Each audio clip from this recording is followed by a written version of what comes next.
Now, News 10 NBC Sports with Breland Moore. Imagine yourself running a race or learning to swim or dance, golf or paddleboard. The list is endless. Those things might be daunting in itself, but imagine if you had to do these activities without your sight. That's what participants at the College of Brockport's Camp Abilities are doing this week. I stopped by today's afternoon session and found out what it's all about. Summer camps are in full swing, but this week the College of Brockport is hosting a very special summer camp that will hopefully change lives. It's called Camp Abilities and is designed to help children with visual impairments overcome their physical obstacles and participate in sports just like any other child.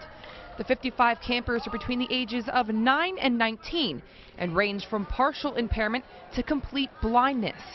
Still, they ride bikes, do gymnastics, swim, and so much more.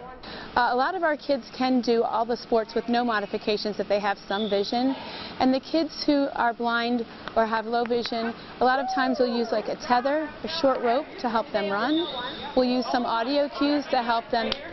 If we're teaching them a new skill, oftentimes we'll move their body through the motion, or they'll feel somebody else do the motion.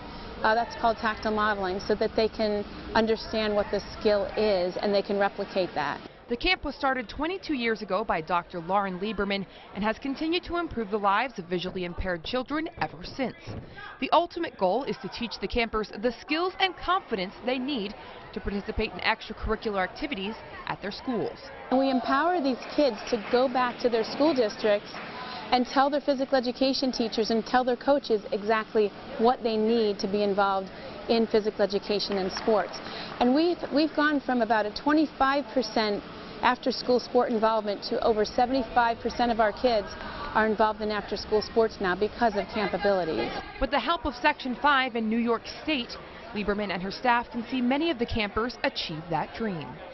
The New York State Athletic Association has been great with modifications from wrestling to swimming to track and field, and they have a whole list of acceptable modifications. So anything that our kids need to be included in their after-school sports, Section 5 accepts so many variations and modifications because of all the kids that are involved in sports now. Just like the Camp Abilities slogan reads, a loss of sight, never a loss of vision. Now, a fantastic